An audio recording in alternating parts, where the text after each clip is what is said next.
Welcome to the debate. कल्पना कीजिए एक पुरानी स्विस घड़ी की। इसके भीतर के जो अनगिनत गियर्स हैं वो एक बहुत ही निश्चित एक पूर्व निर्धारित गति से घूमते हैं।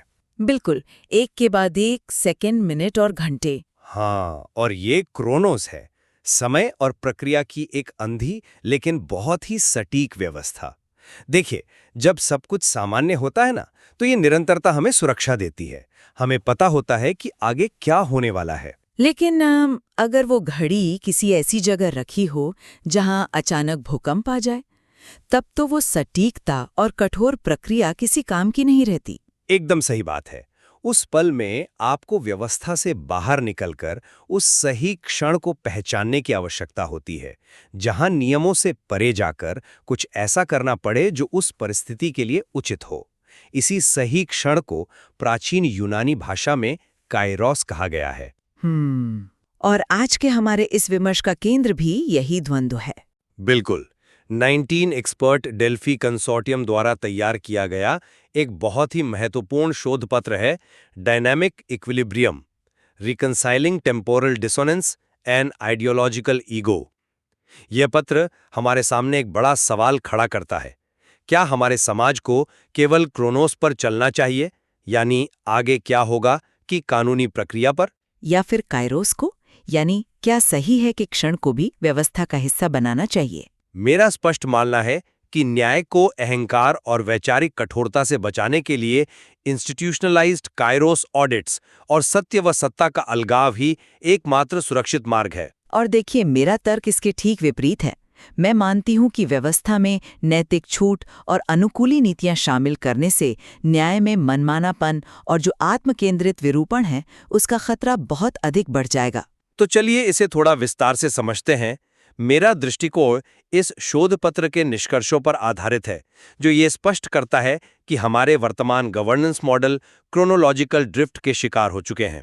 Chronological drift? हाँ, आसान शब्दों में कहें तो न्याय मिला या नहीं, इससे ज्यादा जरूरी ये हो गया है कि फाइल सही टेबल से गुजरी या नहीं। प्रक्रिया का पालन करना मानवीय परिणामों से बड़ा हो गया है। ये तो है। शोध बताता है कि जब हम सत्य और सत्ता को मिला देते हैं तो व्यवस्था में सड़न पैदा होती है। मेरा तर्क ये है कि हमें काइरोस ऑडिट्स को अपनाना होगा। एथोस, पैथोस और लोगोस का संतुलित इस्तेमाल करके हमें एक जीवंत प्रणाली बनानी होगी। एक जीवंत प्रणाली? हाँ, एक ऐसी व्यवस्था जो वैचारिक शुद्धता का चश्मा उतारकर मानवीय पीड़ा को कम करने पर फोकस करे।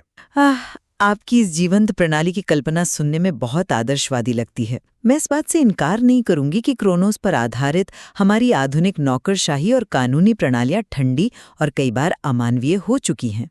लेकिन क्या? लेकिन इस शोध में जो समाधान प्रस्तावित हैं, उन पर मुझे गंभीर आपत्तियां हैं। किस तरह की आपत्तियां? सबसे बड़ी आपत्ति तो इस बात पर है कि हम काइरोस को संस्थागत करने की बात कर रहे हैं। जरा सोचिए, स्रोत स्पष्ट रूप से आंतरिक आयाम की बात करता है। हम व्यवस्थाएं तो कागज पर बना लेते हैं, लेकिन उन्हें चलाते तो इंसान ही है ना। हाँ, स्वाभाविक है। यदि उन इंसानों के भीतर अपने पूर्वाग्रह, गर्व और वैचारिक झुकाव मौजूद हैं, तो आप उन्हें नैतिक छूट कैसे दे सकते हैं? एक बाहरी अनुकूली ढांचा तानाशाहों या अहंकारी नेताओं के हाथ में एक हथियार बन जाएगा। मुझे लगता है रुकिए, मेरी बात पूरी होने दीजिए। वे अपनी हर मनमानी और सत्ता के दुरुपयोग को न्याय का सही क्षण या काइरोस का नाम दे देंगे। इतिहास गवाह है, लगभग हर इमरजेंसी या तानाशाही की शुरुआत एक तथाकथित नैतिक आवश्यकता का हवाला देकर ही हुई है। देखिए, मैं समझता हूं कि सत्ता के दुरुपयोग का डर जायज है, लेकिन क्रोनोस अपने आप में केवल एक अंधी प्रक्रिया है और अंधापन न्याय नहीं है। स्रोत स्पष्ट रूप से पुनर्स्थापनात्मक न्याय मॉडल की वकालत करता है। अच्छा, कैसे? दूसरे दिन ही मरीज को उस दवा से गंभीर एलर्जी होने लगे तो क्या डॉक्टर ये कहेगा कि नहीं, मुझे तो 10 दिन की प्रक्रिया पूरी करनी है? बिल्कुल नहीं।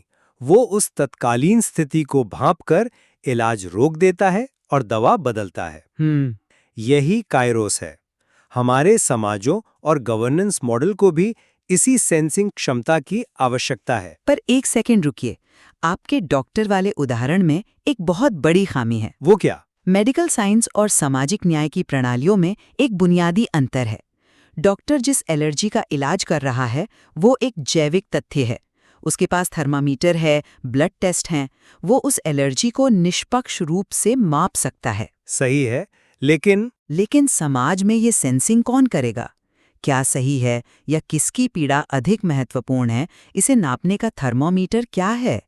शोध पत्र स्वयं एक बहुत ही महत्वपूर्ण चेतावनी देता है कि कायरोस के बिना व्यवस्थाएं ठंडी हो जाती हैं, लेकिन केवल कायरोस के साथ वे मनमानी हो जाती हैं। मैं आपकी चिंता समझ रहा हूँ। जब आप किसी नेता को या किसी संस्था को यह अधिकार देते हैं कि वो प्रक्रिया को रोककर सही क्षण के आधार पर निर्णय ले, तो आप दरअसल सत्ताधारी वर्ग की इच्छा को ही न्याय का रूप दे रहे होते हैं। देखिए, कायरोस ऑडिट का मतलब किसी एक नेता को मनमानी करने की खुली छूट देना नहीं है। असल में ये कैसे काम करता है, इसे समझिए। मान लीजिए एक नियम है जिसकी वजह से किसी गरीब किसान की पेंशन रुक गई है क्योंकि उसके पास एक विशेष डिजिटल आईडी नहीं है। क्रोनोस के हिसाब से फाइल बंद? बिल्कुल, नियम के अनुसार फाइल बंद कर दी जाएगी। लेकिन एक कायरोस ऑडिट ये सुनिश्चित करेगा कि एक सिस्टम अलर्ट जनरेट हो। यहाँ अधिकारी केवल नियम का हवाला देकर बच नहीं सकता, उसे उस मानवीय प्रभाव यानी पैथोस और तर्क का मूल्यांकन करना होगा। ये मनमानी नहीं है, ये एक स्ट्रक्चर्ड हस्तक्षेप है।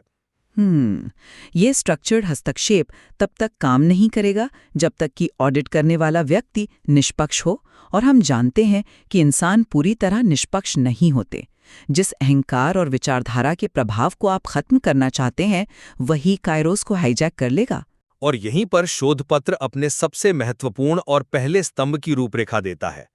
सत्ता और सत्य की खोज का स्पष्ट अलगाव। अलगाव? हाँ, आपकी चिंता तब सही साबित होगी जब जो सत्य तय कर रहा है वही सत्ता चला रहा हो।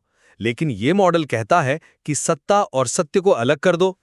सत्ता और सत्ता को अलग करना व्यावहारिक रूप में ये कैसे संभव है? यानी समाज किस दिशा में जा रहा है और क्या नीतियां सच में काम कर रही हैं। ठीक है, ये सत्य की खोज है। बिल्कुल, लेकिन उनके पास गाड़ी चलाने की यानी नीतियां लागू करने की सत्ता नहीं है। दूसरी ओर सरकार और उसकी संस्थाएं स्टीयरिंग व्हील हैं। वे केवल व्यवस्था और निष्पादन संभालेंगी। अगर जो इंसान स्टीयरिंग चला रहा है वही अपनी मर्जी से कंपास की दिशा भी तय करने लगे तो गाड़ी कभी सही जगह नहीं पहुंचेगी। जब सत्य और सत्ता अलग-अलग होंगे तो कायरोस का उपयोग मनमाने ढंग से नहीं किया जा सकता। लेकिन अगर स्टीयरिंग व्हील वाले इंसान ने कंपास की तरफ देखना ही बंद कर दिया तो आप क्या करेंगे? ये ढांचा सिद्धांत में बहुत आकर्षक लगता है, लेकिन व्यावहारिकता में ये विरोधाभासों से भरा है। कैसे? स्रोत स्पष्ट रूप से कहता है कि लॉगोस यानी तर्क और कारण को तब आसानी से अनदेखा कर दिया जाता है जब वो सत्ता के लिए असुविधाजनक हो। बिल्कुल, ऐसा होता है। तो फिर सोचिए ना, अकादमिक जगत, स्वतंत्र प्रेस और नागरिक समाज के पास सत्य है। उन्होंने डेटा दे दिया, लेकिन उनके पास उस सत्ता को लागू करने की कोई शक्ति नहीं है। वे सिस्टम को आत्म सुधार के लिए कैसे मजबूर करेंगे? वो डेटा के जरिए। एक सत्ताधीश जो पहले से ही अहंकार और विचारधारा से प्रेरित है, वो स्वतंत्र प्रेस की रिपोर्ट को सीधे फेक न्यूज या विदेशी साजिश कहकर खारिज कर देगा। क्या ये मॉडल अनिवार्य रूप से सत्य को शक्तिहीन और सत्ता को सत्य मुक्त नहीं कर देगा? बिना शक्ति के सत्य केवल एक सुझाव बनकर रह जाता है। आपकी ये शक्तिहीन सत्य की चिंता तभी जायज है जब हम इस ढांचे को टुकड़ों में देखें। मतलब अगर व्यवस्था केंद्रीकृत है जहां सत्ता एक ही जगह सिमटी है तो हाँ, सत्य एक कमजोर सुझाव बन जाएगा। लेकिन ये शोध एक 11D framework for multi dimensional governance की बात करता है। ये केवल एक दिशा से शासन करने का मॉडल नहीं है। अच्छा, इसका तीसरा और चौथा स्तंभ इस समस्या का सीधा उत्तर देता है: विकेंद्रीकरण और डिस्ट्रीब्यूटेड फीडबैक लूप्स। मैं इस 11D फ्रेमवर्क और फीडबैक लूप्स के मैकेनिज्म को समझना चाहूंगी। ये हवा-हवाई बातें ज्यादा लगती हैं। ये असल में काम कैसे करता है? ये हवा-हवाई बिल्कुल नहीं है। इस मल्टी डिमेंशनल फ्रेमवर्क में आप एक साथ समय, नैतिकता, तर्क, भावना और शक्ति का प्रबंधन करते हैं। चलिए इसे एक उदाहरण से समझते हैं। बताइए। मान लीजिए सरकार एक नया हाईवे बना रही है। एक पारंपरिक 1D सिस्टम में केवल ये देखा जाएगा कि हाईवे कितनी जल्दी और कितने बजट में बनेगा। ये क्रोनोस है। लेकिन 11D फ्रेमवर्क में नीतियां 3 अलग-अलग स्तरों के फिल्टर से गुजरती हैं। कौन से 3 फिल्टर? पहला, लॉगोस, क्या ये आर्थिक और तार्किक रूप से सही है? दूसरा, पैथोस, जिन किसानों की जमीन जा रही है, उनकी भावनाओं और उनके विस्थापन का प्रभाव क्या है? और तीसरा, एथोस, क्या ये पर्यावरण और समाज के प्रति हमारी नैतिक निरंतरता को दर्शाता है? अब बात आती है फीडबैक लूप्स की। निर्णय लेने की शक्ति किसी एक केंद्रीय मंत्री के पास नहीं होती, बल्कि स्थानीय स्तर पर बटी होती है। और ये सारा डेटा, हाईवे का बजट, विस्थापितों का डेटा, पर्यावरण का प्रभाव, एक पारदर्शी सार्वजनिक डैशबोर्ड पर होता है। तो आप कह रहे हैं कि डेटा पारदर्शिता और स्थानीय निर्णय लेने से सत्ता सत्य को मानने के लिए मजबूर हो जाएगी। जी हाँ, क्योंकि सत्ताधीशों का प्राधिकार समयबद्ध और उस फीडबैक पर निर्भर होता है। जब स्थानीय समुदाय लगातार डेटा के आधार पर फीडबैक देता है, तो एक सिस्टमैटिक चेक एंड बैलेंस बनता है। पर क्या ये इतना आसान है? आसान नहीं है, पर जरूरी है। हमें ये पूछना बंद करना होगा कि क्या ये नीति पूंजीवादी है या सांप्रदायिक। इसके बजाय अनुकूली नीतियां ये पूछती हैं कि क्या ये वर्तमान में पीड़ा को कम कर रही है। यह सत्य को शक्तिहीन नहीं बनाता, ये जनता के पारदर्शी फीडबैक को ही सत्ता की सबसे बड़ी लगाम बना देता है। देखिए, आपकी बात सुनने में बहुत अच्छी लगती है, लेकिन हम फिर से उसी खाई में गिर रहे हैं। आप जिस जनता के फीडबैक और पारदर्शी डैशबोर्ड की बात कर रहे हैं, वो सब बाहरी संरचनाएं हैं। हम स्रोत के छठे और यकीनन सबसे महत्वपूर्ण बिंदु को पूरी तरह नजरअंदाज कर रहे हैं। आप आंतरिक आयाम की बात कर रही हैं। बिल्कुल, आंतरिक आयाम। स्रोत स्वयं चेतावनी देता है कि कोई भी बाहरी प्रणाली अहंकार को तब तक ठीक नहीं कर सकती जब तक कि व्यक्ति स्वयं उससे संचालित हों। और एक बात और, जी, बट डेल्फाई कंसोर्टियम था, ये कोई इंसान नहीं थे, ये 19 एआई पर्सोना थे। एक एआई के पास अहंकार नहीं होता, उसके पास वैचारिक पहचान का संकट नहीं होता।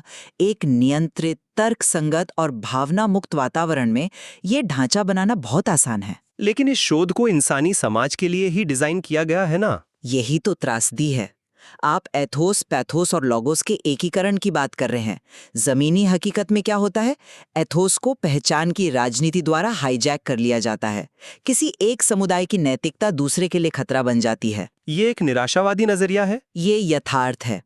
पैथोस को भीड़ तंत्र, डर या झूठे गौरव द्वारा बहुत आसानी से मैनिपुलेट किया जा सकता है, और लॉगोस को तो लोग वैसे ही व्हाट्सएप यूनिवर्सिटी के फेक डेटा से रिप्लेस कर देते हैं। तो इसका मतलब हम कुछ ना करें? मेरे मतलब है कि जब तक समाज में जागरूक नागरिक न हो, ऐसे लोग जो अपने स्वयं के पूर्वाग्रहों को पहचानने और अपनी वैचारिक पहचान पर सवाल उठाने को तैयार हों, तब तक ये विकेंद्रीकृत संरचनाएं काम नहीं करेंगी। परिणाम यह होगा कि आपका विकेंद्रीकरण एक बड़ी राष्ट्रीय तानाशाही को तोड़कर सैकड़ों छोटी छोटी स्थानीय तानाशाहियों में बदल देगा। आप कह रही हैं कि स्थानीय स्तर पर भी भ्रष्टाचार होगा? बिल्कुल। जिस पंचायत या स्थानीय निकाय को आप फीडबैक लूप का हिस्सा मान रहे हैं, वह किसी स्थानीय दबंग के कंट्रोल में होगी। बाहरी ढांचा चाहे जितना भी मल्टी डायमेंशनल हो, अगर उसके भीतर काम करने वाले लोगों का मनोविज्ञान अहंकार से ग्रस्त है, तो ढांचा विफल ही होगा। इसलिए मैं कहती हूँ कि क्रोनोस की अंधी प्रक्रिया यानी कानून का कठोर राज भले ही थोड़ा अमानवीय लगे, लेकिन वह कम से कम हमें इस अराजकता से बचाता है। देखिए, आपकी ये बात कि मनुष्य अपूर्ण है और उसके भीतर अहंकार है 100% सत्य है। लेकिन क्या इस आंतरिक आयाम की अपूर्णता का अर्थ ये है कि हम डर के मारे क्रोनोस की उन कठोर और असंवेदनशील प्रक्रियाओं के पास लौट जाएं, जो लोगों को मशीन का पुर्जा समझती हैं? मैं उन्हें मशीन का पुर्जा नहीं कहूंगी, मैं कहूंगी कि क्रोनोस समाज में स्थिरता की गारंटी देता है। लेकिन कैसी स्थिरता? एक कब्रिस्तान वाली स्थिरता? डायनामिक इक्विलिब्रियम या गतिशील संतुलन का अर्थ परफेक्ट इंसान खोजना नहीं है। स्रोत इस बात पर जोर देता है कि समाज सामूहिक मनोविज्ञान का ही प्रतिबिंब है। कठोर प्रणालियां लोगों को सोचने नहीं देती, वे केवल अनुपालन मांगती हैं। हाँ, नियम मानना। बिल्कुल, आप बस लाइन में लगिए, फॉर्म भरिए, नियम मानिए। लेकिन जब हम अनुकूली नीतियां लाते हैं और कायरोस को स्पेस देते हैं, तो हम लोगों से उनकी भागीदारी और उनका विवेक मांगते हैं। और यही विवेक अक्सर भीड़ की मानसिकता में बदल जाता है। शुरुआत में शायद ऐसा लगे, लेकिन जैसे मांसपेशियां काम करने से मजबूत होती हैं, वैसे ही जब सिस्टम लोगों को जिम्मेदारी और फीडबैक का अधिकार देता है, तो धीरे धीरे जागरूक नागरिक तैयार होते हैं। ये एक इवोल्यूशन है। अगर हम केवल क्रोनोस पर टिके रहे, तो हम उसी कालानुक्रमिक भटकाओं में फंस जाएंगे जहां प्रक्रिया परिणाम पर हावी हो जाएगी। ये वैसा ही है जैसे किसी बेकसूर को सिर्फ इसलिए सजा मिल जाए क्योंकि अपील करने का समय निकल गया था। नियम का पालन तो हुआ, लेकिन न्याय की हत्या हो गई। मैं मानती हूँ कि ये एक समस्या है। हमें एक लिविंग सिस्टम चाहिए जो समय और परिस्थिति के साथ खुद को बदल सके। एक लिविंग सिस्टम। जब आप व्यवस्था को लिविंग सिस्टम कहते हैं तो आपको जीव विज्ञान का एक कड़वा सच भी याद रखना चाहिए। कौन सा सच? एक लिविंग सिस्टम में कैंसर भी पैदा होता है। कोशिकाएं जब अनुकूली होने के नाम पर नियमों को भूल जाती हैं और मनमाने ढंग से बढ़ने लगती हैं तो वो कैंसर बन जाता है। उसे रोकने के लिए शरीर में कठोर जैविक नियम काम करते हैं। हाँ, ये तुलना काफी दिलचस्प है। समाज में भी यही होता है। डर और अनिश्चितता के समय में, जो कि अक्सर काइरोस का क्षण होता है, मानव मनोविज्ञान सबसे अधिक वैचारिक कठोरता की ओर भागता है।